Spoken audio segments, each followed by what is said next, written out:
کہاں کی مٹی اور کہاں کا روڑا کس جگہ لا کے ان کو قدرت نے جوڑا۔ یہ اس طرح کے محاورے پنجابی زبان میں بہت ہیں اور ان کے معنی بھی بہت گہرے ہیں۔ مقصد آپ سے شیئر کرنے کا یہ ہے کہ ہمارے ملک میں 1977 میں جنرل ضیاء الحق نے قبضہ کر لیا تھا اقتدار پہ، اور آتے ہی انہوں نے کہا تھا نحمدہ ونصلی علی رسولہ الکریم اما بعد اعوذ باللہ من الشیطان الرجیم بسم اللہ الرحمن الرحیم۔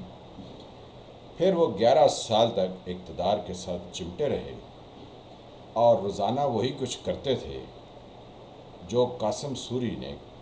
آج یعنی 26 مئی کو عمران خان کے جلسے میں ان کو ٹرک کے اوپر مشورہ دیا تو وہ آواز مائکرو فون سے زبانیں زد عام ہو گئیں۔ اس وقت جب جنرل ضیاء نے قبضہ کیا تھا تو اس وقت نہ تو ٹیکنالوجی اتنی ایڈوانس تھی اور نہ ہی اتنے کھلے مائکرو فون دستیاب ہوتے تھے، اور نہ ہی وہ اتنے سینسٹیو ہوتے تھے کہ چھوٹی سے چھوٹی سرگوشی کو بھی پبلک تک ریکارڈ کر کے پہنچا دیں۔ قاسم سوری جو ہیں، جو ڈپٹی اسپیکر رہے اس قومی اسمبلی کے جس سے عمران خان صاحب کی پی ٹی آئی نے استعفیٰ دے دیا، تو ان کے حلقے سے 65,000 جعلی ووٹ برآمد ہوئے، اور قاسم سوری کے خلاف جو الیکشن ٹریبیونل تھا اس نے کہا کہ ان کے حلقے این اے میرے خیال میں 295 ہے کہ اس میں دوبارہ انتخاب ہوگا۔ تو قاسم سوری اسی سپریم کورٹ میں چلے آئے جس سپریم کورٹ نے کہا کہ عمران خان کو شاید H9 اور G9 کے درمیان جلسے کا پتہ نہیں چلا ہوگا، ان کو غلط یا مس گائیڈ یا مس کوٹ کیا جا رہا ہے، ہم ان کو شک کا فائدہ دیتے ہیں۔ تو اس سپریم کورٹ نے قاسم سوری کو یعنی اس جعلی الیکشن پر ڈپٹی اسپیکر بھی بنوایا، اور پھر ایوان اقتدار میں ان کو ڈپٹی اسپیکر کا عہدہ بھی دیا، اور ان کو یہ پورا اختیار دیا کہ وہ تحریک عدم اعتماد کو اٹھا کے باہر پھینکیں اور سویلین لوگوں کا معاشرے میں اور دنیا میں یہ تاثر دیں کہ یہ بہت نالائق، کمبخت اور کوڑ عقل ہیں۔ تو عمران خان صاحب کو اسی قاسم سوری نے ٹرک کے اوپر کہا کہ عمران خان صاحب آپ نے ساری باتیں کر لی ہیں، تقریر آپ کی ختم ہونے والی ہے، اب ذرا مذہبی تڑکا بھی لگا لیں۔ یعنی وہ ابرار الحق کو گاتے ہوئے سنا تھا کہ ناچ پنجابن یا نچ پنجابن نچ، تو انہوں نے کہا کہ تھوڑا اسلامی دے دے ٹچ۔ تو خمیر جہاں کا اٹھتا ہے وہ ضرور بتاتا ہے کہ یہ کون استاد ہے اور کس استاد نے کیا سکھایا ہے۔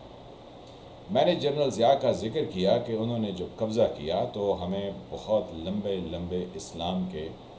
بارے میں لیکچر دیے، ان کی مائکرو فون پر تو اس طرح کی اداکاری ریکارڈ نہ ہو سکی۔ لوگ ہمیں کہتے رہے کہ آپ جو ہے وہ خواہ مخواہ ان کے بارے میں پریجوڈائزڈ ہیں، لیکن حمید گل کیونکہ جنرل ضیاء کے جونیئر تھے اور وہ ڈی جی ISI بنے جب ضیاء کا طیارہ ہوا میں پھٹ گیا، اور اسلم بیگ نے چیف آف آرمی اسٹاف کا عہدہ سنبھالا، تو تھے تو یہ جنرل ضیاء کے شاگرد ہی کیونکہ ان کے نیچے ہی یہ پروان چڑھے۔ پھر حمید گل صاحب نے یعنی جنرل حمید گل صاحب نے افغانستان میں وہ پنگے لیے اور عمران خان کی کرشماتی شخصیت کا ایک نیا آئیڈیا پیش کیا کہ اس کو استعمال کر کے فائدے اٹھائے جا سکتے ہیں، اور ہم کتنے بے وقوف جرنیل ہیں کہ ہم اس کا فائدہ نہیں اٹھاتے ہیں۔ پھر انہوں نے عمران خان کی ٹریننگ کی۔ جب عمران خان کی ٹریننگ چل رہی تھی تو ان کے ہاتھ میں ایک سٹوج موجود تھے جن کو عمران خان کہتے ہیں، وہ بیسیکلی تو تھے نواز شریف صاحب ہی، جو ہمیں جنرل ضیاء کا مشن کمپلیٹ کرنے کا اسی طرح راگ الپاتے یا سناتے رہے جس طرح پرویز الہی صاحب جنرل پرویز مشرف کو وردی میں الیکٹ کرنے کا 10 بار کا پکا راگ سناتے رہے۔ تو حمید گل صاحب کی ٹریننگ عمران خان کے اوپر جاری تھی اور نواز شریف کے اوپر تسلط قائم تھا، تو ہمیں اس طرح کی اسلام سے محبت کی آوازیں سنائی دیتی رہیں۔ حالانکہ یہ سب تھوڑا لاد اسلامی ٹچ یہ اس طرح کی یعنی مخلوق ہیں یا یہ اس طرح کے لوگ ہیں۔ تو عمران خان کے بارے میں پچھلے دنوں جب ان کے خلاف تحریک عدم اعتماد پیش ہوئی تو بہت واضح الفاظ میں کہا گیا کہ یہ مذہب کا سہارا اس لیے لیتے ہیں کہ ان کو ان کے آقاؤں نے بتایا ہے، اور ان کے آقا پاکستان سے باہر بھی ہیں، کہ آپ نے مذہب کا تڑکا ہر وقت لگائے رکھنا ہے۔ لیکن عمران خان صاحب اور ان کے حمایتی، یہ بہت سارے ہیں ان کے یہاں پر میڈیا میں، وہ بیٹھ کے کہتے رہے یہ دیکھیں عمران خان کے خلاف بغض رکھتے ہیں لوگ، یعنی they are prejudiced against Imran Khan. تو آج تو یہ ثابت ہو گیا کہ قاسم سوری نے جب یہ کہا کہ تھوڑا اسلامک ٹچ بھی کر دیں، یعنی تڑکا لگا دیں، تو اب اس میں کوئی شک رہ گیا۔ لیکن پھر بھی جاہل اب ہم تو نہیں کہتے ہیں، لیکن جو عمران خان کو فالو کریں گے اور کہیں گے کہ کیا ہی ہمارے لیے نجات دہندہ ہے، تو ان کو یہی کہا جا سکتا ہے کہ وہ کسی پڑھنے والی جگہ پر چلے جائیں، کیونکہ اسکول پہلے پڑھاتا ہے پھر امتحان لیتا ہے، پریکٹیکل لائف جو ہے وہ پہلے امتحان لیتی ہے پھر پڑھاتی ہے۔ تو آج آپ نے اندازہ نہیں لگا لیا کہ وہ آپ کو کل اور پچھلے کئی ہفتوں سے کہتے رہے کہ وہاں ہم نے بیٹھنا ہے اور ہم نے تاریخ لیے بغیر نہیں اٹھنا ہے۔ تو پھر وہ جیسے میں کہتا ہوں کہ وہ فیوچر انڈیفینٹ ٹینس میں بات کر کے چلے گئے کہ ہم پھر آئیں گے، آپ پھر کریں گے، پھر ایسا ہوگا، اور پونے 4 سال کے اقتدار میں بھی وہ ہمیں یہی کچھ سناتے رہے۔ تو جب تک لوگ ایسے مسیح کے پیچھے لگے رہتے ہیں کہ جس کے پاس نہ تو خود کوئی عمل ہے اور نہ کوئی تعلیم ہے، تو وہ منزل تک نہیں پہنچتے۔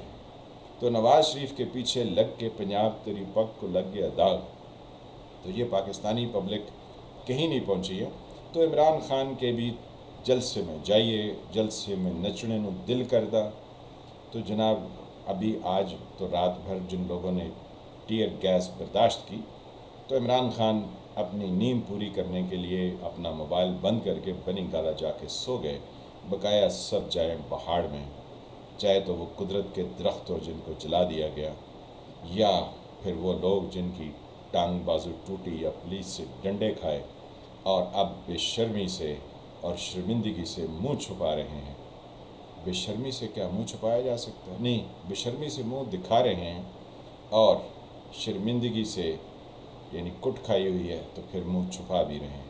لیکن پھر بھی کہیں گے نہیں نہیں عمران خان ہمارا نجات دہندہ ہے۔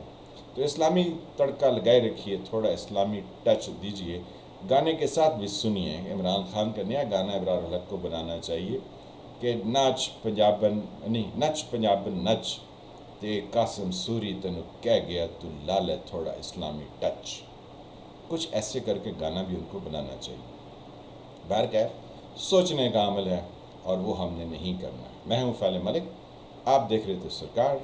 اللہ تعالیٰ آپ کو اپنے حفظ ایمان میں رکھے۔ جن فرینڈز نے چینل کو سبسکرائب نہیں کیا وہ اس کو سبسکرائب کریں اور گھنٹی کے نشان کو بھی دبا دیں، اور پلیز کمنٹ میں کوئی انڈیسنٹ لینگویج مت یوز کریں، کیونکہ ہم نے کسی کے بارے میں کچھ انڈیسنٹ نہیں کہا۔ ملتے ہیں کسی نئے ٹاپک کے ساتھ، تب تک کے لیے خدا حافظ۔